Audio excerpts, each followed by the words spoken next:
Hey, Vincent here, playing some Conqueror's Blade. I haven't shown this one off on the channel yet, and this is so far the Overworld. I play a lot of this game, uh, probably over 1,000 hours worth if I were to go check right now. But right now, I'm just going to show off the Overworld. Right ahead where the wheatgrass is a farm. You would gather food there for your troops if you plan to be fighting in the Overworld. There's tons of different reasons to be doing it. As you can see with the map, there's quite a bit of land. This on the left isn't even used at the moment right now. It should be opening up later in the season, if it's like the other seasons. Where we are now, we're in the the Chinese area, province, whatever it may be. It's brand new. This would be the second entirely new region added to the game. We've seen the map as a whole get an update though, where they almost condensed the previous zones, but I haven't played there really much since, other than during the winter event for the most part. So I'm going to start this bandit battle here. It's just easy. There's literally nothing to them. My horses are going to run through them.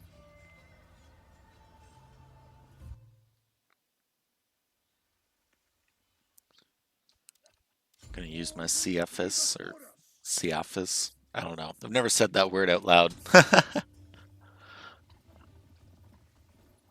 So it's got three formations. I usually just use the second one, it's mainly for defense, but it makes your charge a little better. In they go. Literally just fighting basic peasant troops here.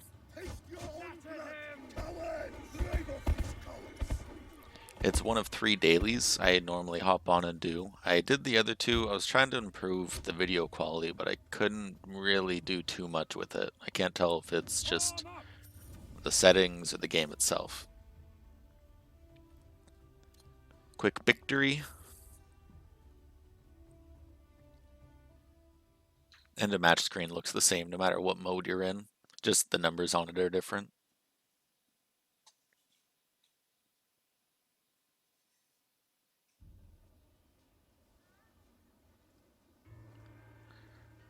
Gonna head back to the new capital city now. Haojing. The new province is called Longting.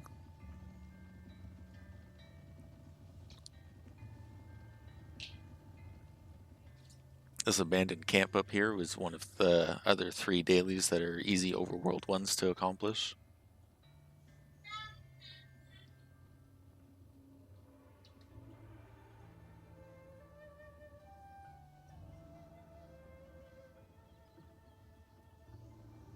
All the resources that you can gather can actually be sold on the auction hall to other players if you wish, though you don't need to. I stockpile most of my stuff. I don't really use the auction hall very often.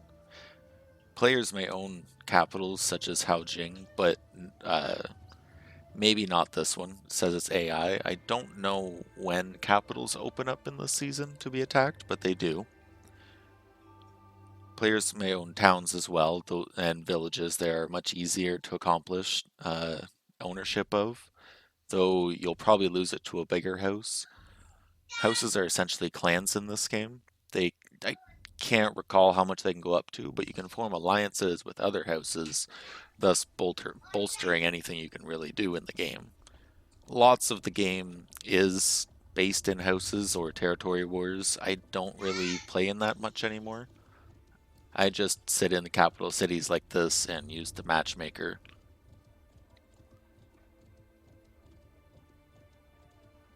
This is also the newest capital city, so this is all new. So there's bandit raids, that's a PvE, that's PvP. Those are modes you can generally meet other people in. Territory wars for houses. This is PvE.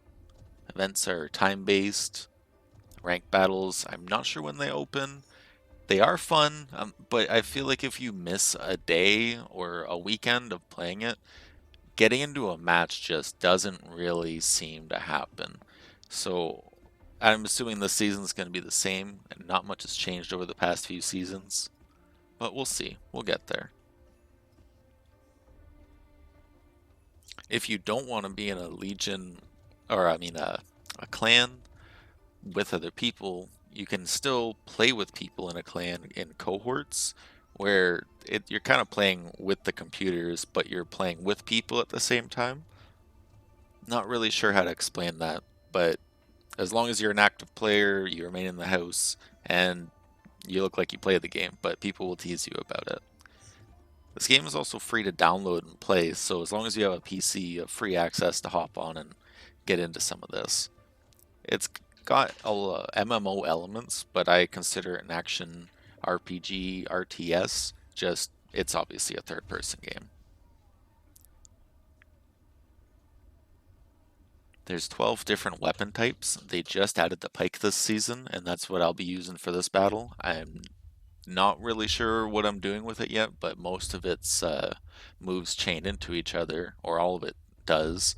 It has 3 stages for each one of its moves, and the ultimate activates a 4th one that you can use.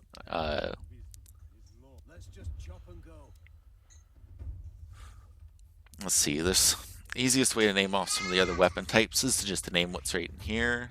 There's a poleaxe, another pike, a hammer, sword and shield, but it's a say that 3 times. Sword. Wow. Short sword and shield. I'm leaving that in. A musket and a no daichi, which is a samurai sword. He's a weeb. I'm going to be bringing berserkers, imperial pikemen, farmers, and cudgel monks. I believe they are one of the newer units. They're pretty cool. I guess, was a glitch, so they might be a little better now. They were level 0 for a couple days. We're loading into a siege match. I'm on the attacking team. We'll be bringing siege engines. We want to mount the wall, break gates. I don't believe there's a breakable wall on this map, so we'll be going up over the towers, Lord of the Rings style. Defenders obviously need to stop us from getting over the walls, but it kind of plays like a Battlefield Conquest or Call of Duty Dominion, I believe it might be. I don't really remember. But yeah, you can see on the map there's A and B. We have to capture one to open the next one, which would be locked. That would be C, and then we can get to their home base. And that's my son channeling Godzilla. It's literally his favorite word. He says it all day, every day.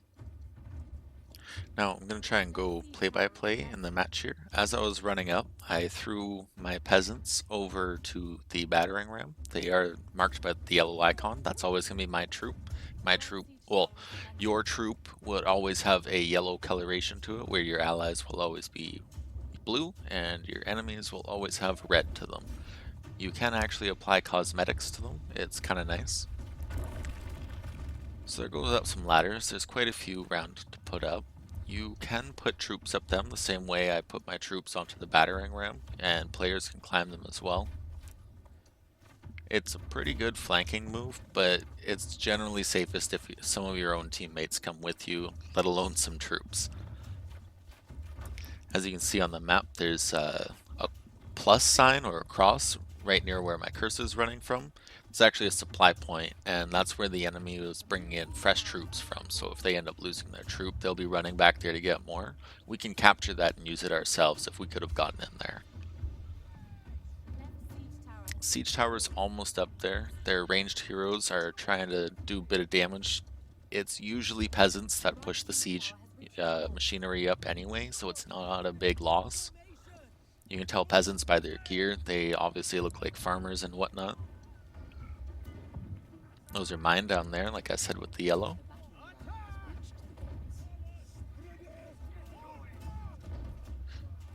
I'm going to try and assist with this push, but I'm not too sure on this weapon yet.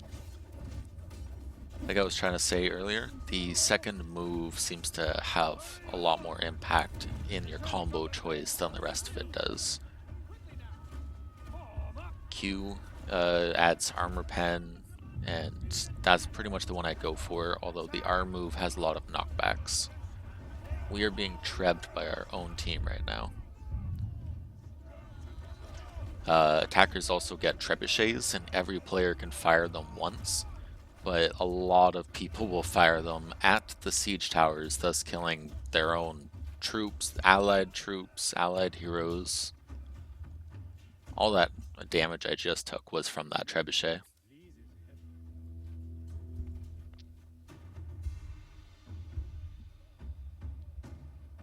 Some of the environment is destructible too. You'll notice the pillars are now broken. It doesn't offer much of an advantage. Some maps it actually really does. There's a desert fortress map which allows for ranged units to actually start picking at any troops standing under it. So now I got some troops out now that aren't peasants. These guys have done some pretty good damage before. They have a charge that blocks projectiles and another attack that heals. The charge may heal as well, but I'm not sure. They're not a frontline force though, so I'm just kind of face checking the bush up here. Bringing the monks up. Throwing in the charge.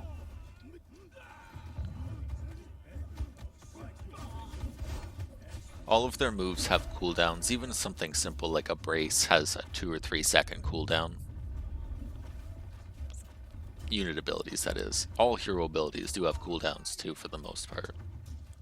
The Pike seems to have very, very short ones, but you have no moves to choose from, which is a huge difference compared to any other weapon in the game, where you can actually choose what your Q, E, R, and even your T would be. T is always your ultimate. Each class gets 2 options for an ultimate. But for Q, E, and R, I think there's probably about 6 options you could probably have in there. Maybe, yeah, about 6 sounds about right. I haven't checked any of this. Those are Falconetti gunners. They're just gonna sit back and keep shooting. Hopefully he shoots something good. I do believe I've seen the enemy have some earlier. Bring out some Imperial Pike guards now. I believe that's what they are. Yeah. They can actually just march forward and mulch through a lot of units and knocking them down at the same time. The best way to stop an Imperial Pike guard is to knock them down themselves or run around to their backs and start hitting them. All troops take a lot more damage to the rear, even heroes. Following these jabs up. They got a shield wall stopping us, so they're preventing point capture. As long as my troops get here in time, I can push them back, but they're not max level yet, so they're going to get beat up. I am going to pay for this move. And that's what I like about this game. It's kind of like a gamble every move you make, so it makes it really feel like a real-time strategy, just in the third-person version of it. Heroes are still about as strong as they are in a real-time strategy game if it has heroes. You can go in and mulch up some troops, but you in turn can also die pretty hard. Like that. I assisted in the melee and I moved myself right into prime view of those javelins. Though you can still command your troops somewhat from death, I've told them to keep fighting. You can press C and make them follow another hero like this guy if I wanted, but I'm just going to keep them up there and off the point even though we've got it by now. And then they're going to automatically retreat. As long as you retain a portion of your troop, you're going to be able to use them again. See how there's the 0 and 40, 0 and 18. They're 14 to 28. They're still a reasonably strong troop. I can still bring them out and field them. I'm not troopless yet, but we're getting there. It's been a long match, and we only got A so far, but it's actually pretty even at this point. I think everyone's kind of losing some and gaining some.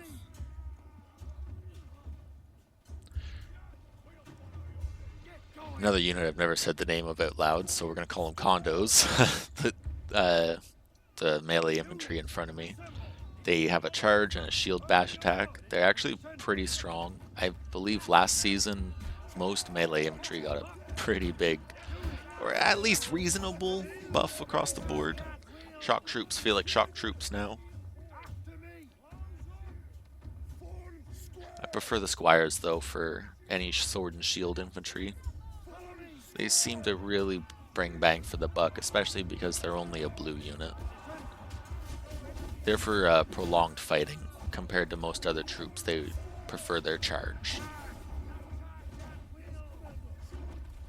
And capturing B.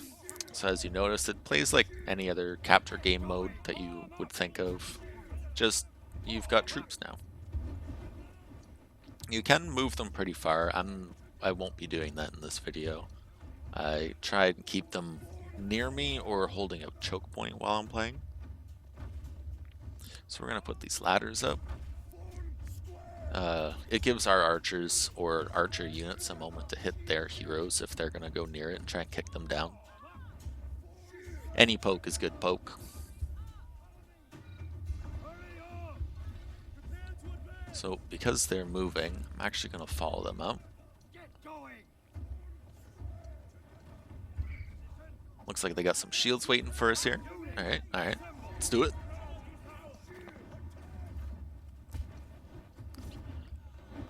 Sending in my IPG march. Into, wow, shield maidens. Okay. And those guys, alright. Stalwarts, I think. Not sure about those two. And there goes my unit, but we did break the line a little bit. Excuse me. And back to the bird's eye view. That's actually really handy to see where enemy troops are and where your friendly troops are. I believe every friendly line of sight reveals their fog of war, and you can see it as well.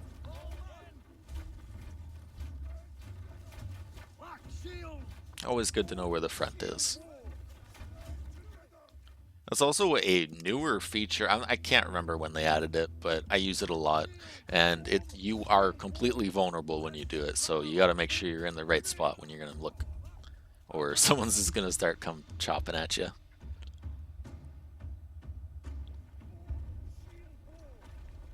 So now I got some berserkers out. These guys are really strong, and I only get 8 of them compared to what you just seen with 28 spearmen. Now I got 8 units altogether. They are incredibly hardy. They're the Viking units. There's only 3 in the game, I think. They're last season. Fun unit though. They got a little bit of charge. They can spin their axes and kind of peel shields and open them up for actually taking damage instead of breaking their shield defense. And their third ability also uses their resource bar, and that puts them into a rage. I think it probably increases defense as well, but the biggest part is it heals them, and they're just gonna start peeling through all these guys. Look right here. I'm about to hit it. Boom. Oh wow, horses came in too. All right. Here we go. We got these guys. I was going all in for a little bit here. Someone shot a trebuchet on that wall, so as long as I don't go up there, I'm not going to get hit by it.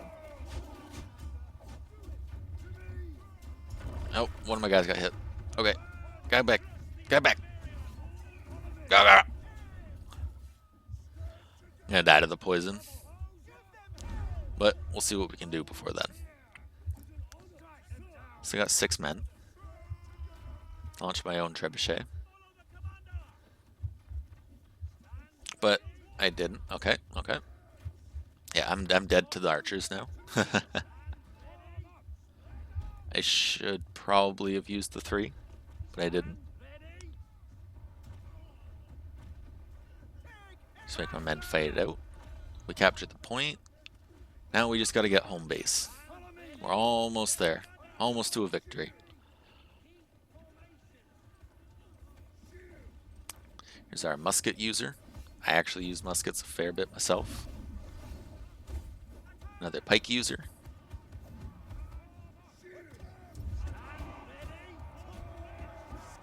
Looks like we're going to get the capture or the supply point easily. As defenders, it's always nice to stagger the attackers as much as you can, because once that timer runs out, that's it. The only way we get more time is to capture the point. Anything to burn that clock is good. I've sacrificed a fair bit of troops just to try and run the clock as much as I can. Hold a choke point, prevent a supply capture. You can even just hop on your horse and do laps on it. You're gonna cancel it and then annoy the hell out of them.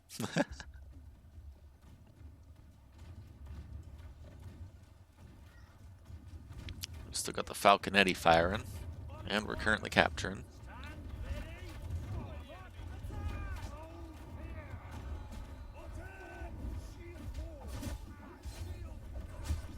Take out these pikemen. Not sure what they are, but they might be poisoning me. So now I gotta play a little safe with my troops. There is only 4 of them. They will still pull in some numbers if I play them right, but a lot of people will dive on berserkers early just to stop them. Every normal melee attack my berserkers make, I'm actually hitting 2 troops, so they're hitting 8 people just for having a 4-man active. Oh, there you go. I believe those are paladins and 2 heroes, so not much chance there. I'll follow them all around. Another main weapon of mine. Honestly, I use just about every weapon. I don't use dual blades or the samurai sword too much.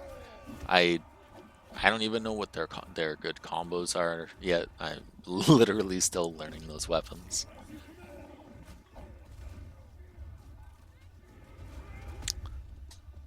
Let's see what we can find here. Oh, there's our musket guy again. He's got his own musket troop too. Double down. It's fun doing that though. There almost is a weapon for the hero per each unit in the game. We don't have crossbows yet for heroes. Still waiting for that one. Crossbow, flail. Can't think of much else. I don't know what Sildahars bring, but they have like a kind of like an executioner's axe, but that's not really what it is.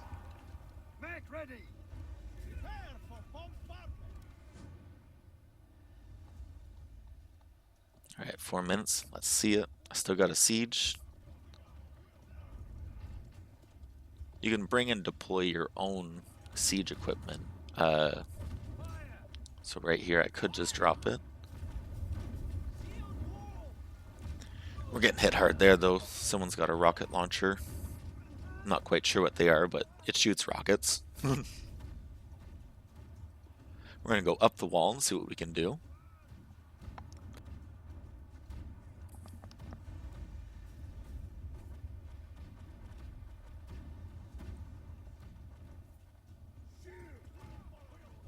So we got some friendlies out on the lower exterior of this, and we got an enemy unit there. I could just set the culverin up and start shooting them. Oh. Where's the player? Where's the player? Oh, where'd he come from? Where'd he come from? What? Alright. Reset. Let these guys go in, and then I'll support their troops. Let's do it, boys. So I increased my attack speed by making sure I hit Q for my second combo move. It's really important to remember that stuff with this weapon, and that's kind of where I'm at right now, is trying to recognize what buttons I'm pressing and when. Try and utilize the knockdowns as well for a third or a second move. I try not to initiate with it, but I think the initiator has maybe the better damage for the knockback button.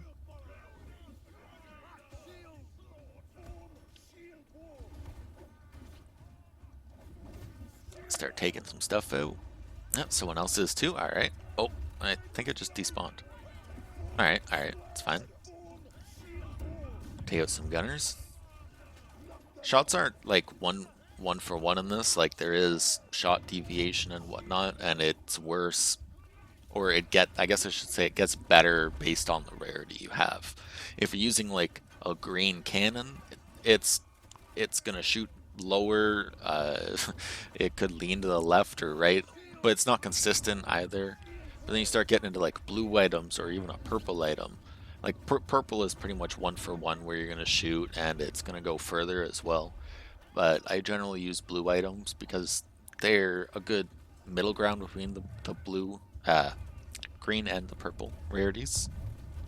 And there goes my cannon. It does not take a lot to take them out.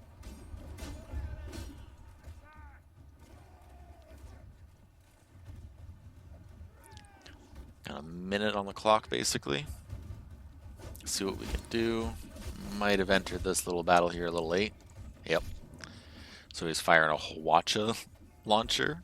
I believe that's what it is. It's Asian flaming arrow machine gun.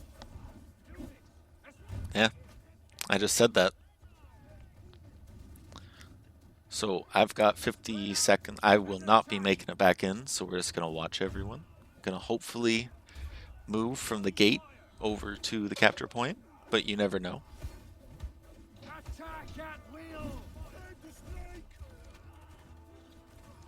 Sometimes if you nudge him in the other direction. Oh, he's listening. That's cool. All right, we're doing something. Something's happening here. It's at least down to the wire for a long game. So there's at least that, huh?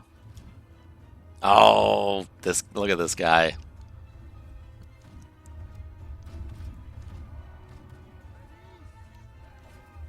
He should be up here. There was at least a chance. There's no way it was a guaranteed win, but there was a chance for either team here. And that's it. GG.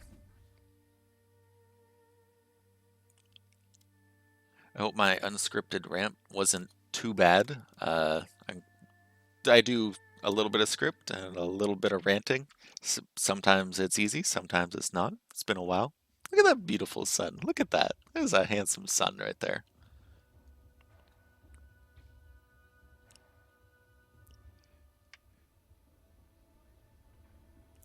Gonna collect some weekly quests. Check out my challenge I completed. It's essentially how you unlock the newest troops. They haven't been adding them to the normal unit tree for a while, but some of these units have later made into the normal unit tree in the base game, so that's kind of neat.